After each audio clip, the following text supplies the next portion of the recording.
Today I need you to embrace what comes hard. Today I need you to accept the challenge. Today I need you to fall in love with the process. There will be plenty of opportunities to get discouraged, to lose your passion and think that it's not meant to be. But if you're going to reach your destiny, you have to have a made-up mind. If you give up after the first time, or the 5th time, or the 30th time, what that really means is you didn't want it bad enough. There should be something you're believing for, that you are relentless. You are not moved by how impossible it looks. You're not discouraged by how long it's taking. You don't give up because people told you no. Your attitude is, if I have to believe my whole life, I am not going to stop believing. I am not going to take no for an answer. I'm not going to settle for mediocrity. I'm going to keep pursuing what was in my heart. And ask ourselves, what do I really want? What do I really want? And write it down. Writing causes thinking. Thinking creates an image. And you get these images going, you're building a vision in your mind. It's the visionaries that's changed the world. Think of that. But what keeps that competitive edge, what keeps you on top, is the ability to think and prepare mentally over and over and over again. The body has limitations, the mind does not. We focus so much on what goes on from the neck down that we forget it all starts from here. Everything starts from there. If you're not mentally ready, you're never really physically prepared. And that's where the preparation starts. What would your life be like as you look toward the future if you decided, I'm not going to allow my fears to stop me? And I'm saying to you, whatever you got to do it, because if you don't, life is going to whoop you until you surrender. So when you're young and you make mistakes, don't let them eat you up. Because everybody that done made it, done made them. You got to fail in order to win. Hey, look, man, to understand how to hit the game-winning shot, you got to miss the game-winning shot. You know, you got to be tough, because the road to success is always under construction. It's never a clear path to success. The people who become successful are the people who have a relentless attitude. And you just got to hang in there through the bad breaks, because the bad breaks is coming, but they usually come right before the big break is about to happen. You get a series of bad breaks and it stumbles up a lot of people. My life and my success is to say to anyone, you can stumble, you can fall, you can get back up again.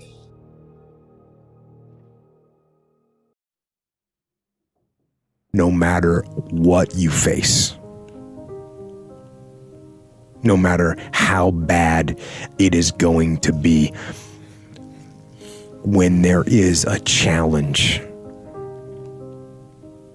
and by a challenge I mean anything in life, any challenge, anything that you're facing, the only way to overcome the challenges that you face is to start walking. Take that step every day, no matter what you are facing.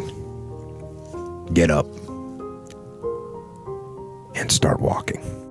Sometimes you need to get knocked down before you can really figure out what your fight is and how you need to fight it. Sometimes you need to feel the pain and sting of defeat to activate the real passion and purpose that God predestined inside of you. God says in Jeremiah, I know the plans I have for you. Plans to prosper you and not to harm you. Plans to give you hope and a future. Hear me well on this day. This day when you have reached the hilltop and you are deciding on next jobs, next steps, careers, further education. You would rather find purpose than a job or a career. Purpose crosses disciplines. Purpose is an essential element of you. It is the reason you are on the planet at this particular time in history. Your very existence is wrapped up in the things you are here to fulfill. Whatever you choose for a career path, remember the struggles along the way are only meant to shape you for your purpose. When God has something for you, it doesn't matter who stands against it. If it's meant for you, God will move someone that's holding you back away from a door and put someone there who will open it for you. I don't know what your future is, but if you're willing to take the harder way, the more complicated one, the one with more failures at first than successes, the one that has ultimately proven to have more meaning, more victory, more glory, then you will not regret it. Press on with pride and press on with purpose and appreciate what God has brought you through. I recommended the last time I was here the little book, Richest Man in Babylon, and I said I've lectured now to over 3 million people. Guess how many have actually gone and got this little book? Answer, very few. My best guess is 10%. Such an easy thing to do. This little book, number one, is easy to find. Number two, it's easy to buy. The most you can pay for it, $6, $7, $8. You can borrow that from your kids. But if it's easy to find and easy to buy, and if it's easy to read, why wouldn't everybody go get it? We don't know. I don't know. Nobody knows. Here's how profound it is. Some do and some don't. Now here's the numbers. About 10% do. We don't know the mystery of that. And I'm telling you, 10 years from now, those numbers will still be the same. The numbers don't change. Only the faces change. I used to belong to the 90% who couldn't be bothered even if it was easy. How many people have a library card? Answer, 3%. 97% couldn't be bothered.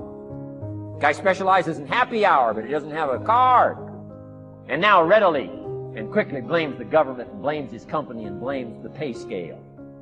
Here's my advice to you today. Walk away from the 97%. Don't talk like they talk. Don't go where they go. Don't act like they act. Don't specialize in what they specialize in.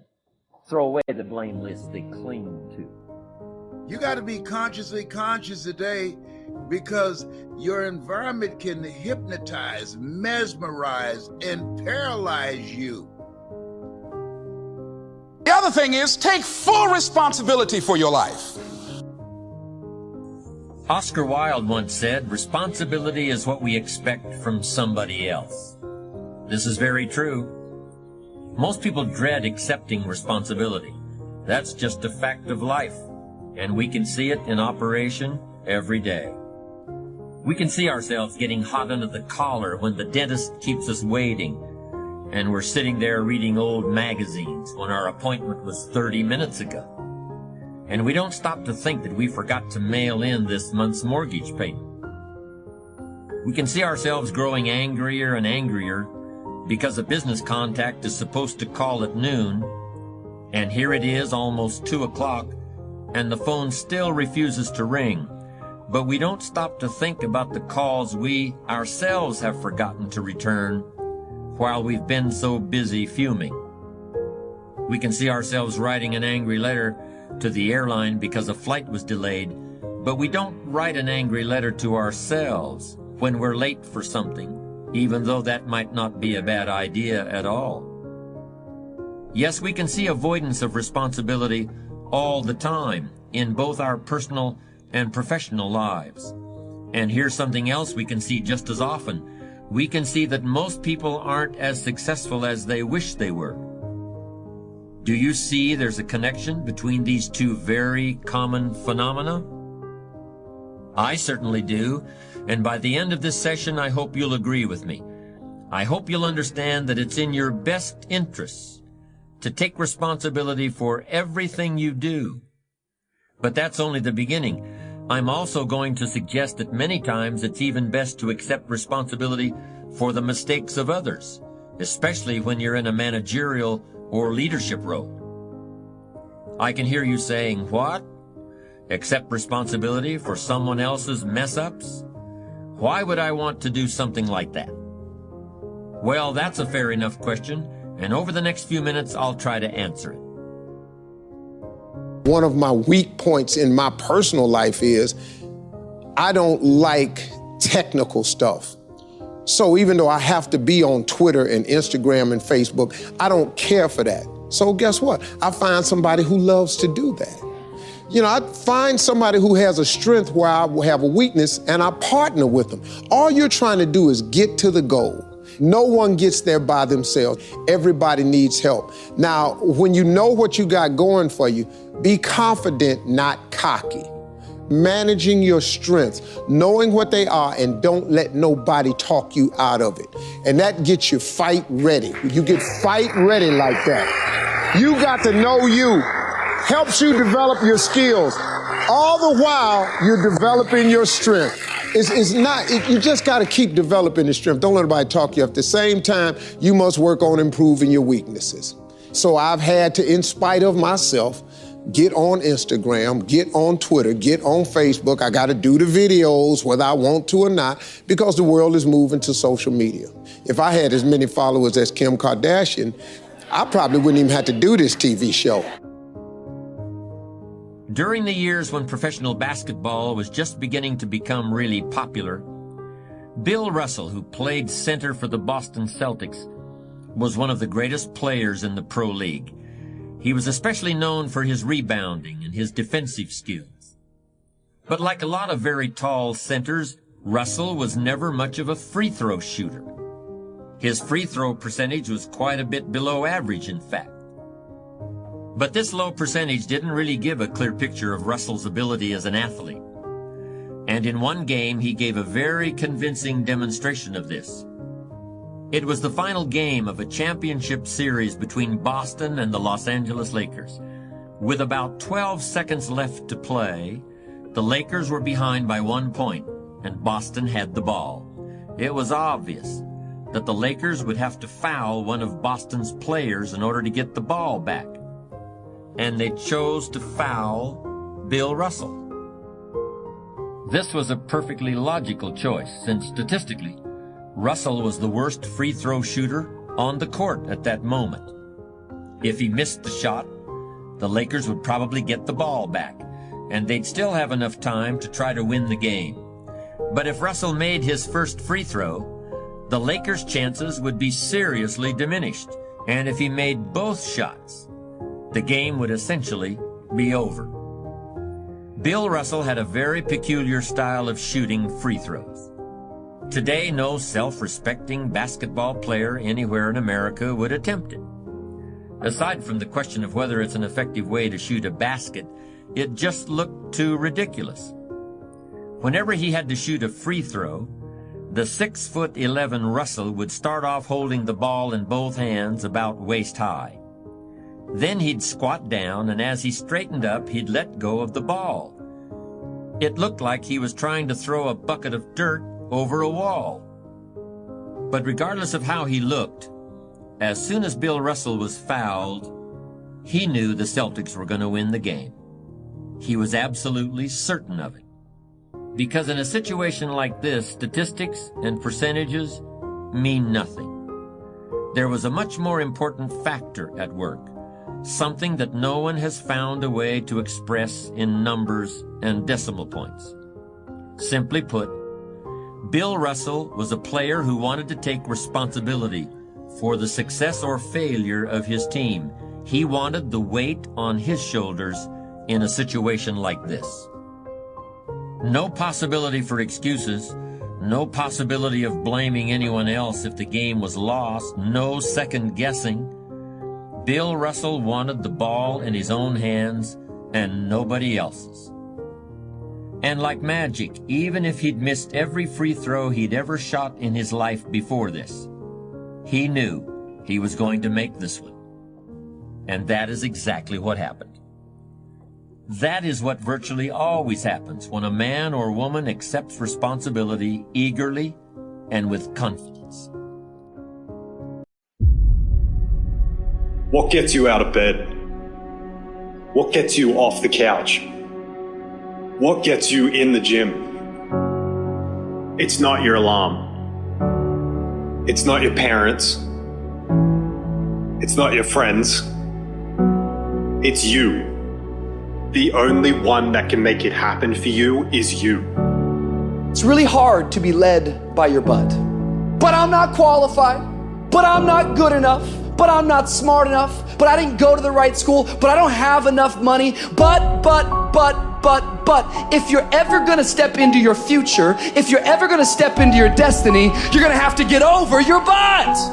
And that's what a pity party is when you have an undisciplined mind and you meditate on the wrong thing over and over and over again. If you're going to throw a pity party, I'll give you 3 days and that's it. And after 3 days, you cut off your record player, your iPod, your MP3, and you come up with a plan. Do I just sit there and settle? No, I don't. I say enough's enough, man, and I'm gonna make a change, and I'm gonna keep going until I get it. You chase something that you believe you deserve until you get it. And it doesn't matter what happens to you. It doesn't matter how many times you get fired. It doesn't matter how many people don't believe in you. You just go until you get it. That's the point. Are you tired yet?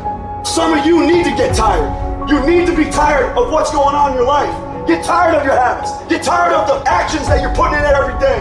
You gotta change, man, or nothing changes. I woke up one day and stopped making excuses. I woke up one day and stopped playing the blame game. I woke up one day and looked at the man in the mirror and was like, yo, bro, what are you doing? Wake up, it's showtime, let's go. Get up, go to class, get up, do your homework. You wake up earlier than people, you stay later than people, you stay humble, you work harder than anyone when no one's there. I guarantee someone that feels bad about themselves soon will label you as he's built different. He's built different should be your label because people feel bad about themselves. Your life is exactly what you wanted because every day you've had choices to make. You're responsible and credible for every single choice. You've made the choices. And what I need you to do for me is why are you here and then take ownership of why you're here. So you control you. This world ain't gonna give you what you deserve. This world gonna give you what you work for. I put that work in every single day. And when you wake up every single day and you put that work in, and yes, for some of us, it might be harder than others. Man, whatever, we do what it is we gotta do. Especially when we're desperate. Winning's not loyal to you. It doesn't care about you. Winning doesn't care how sore you are. Winning doesn't care how much sleep you get. Winning doesn't care how hard you work at times. Winning requires all of you and then more, and it promises you nothing.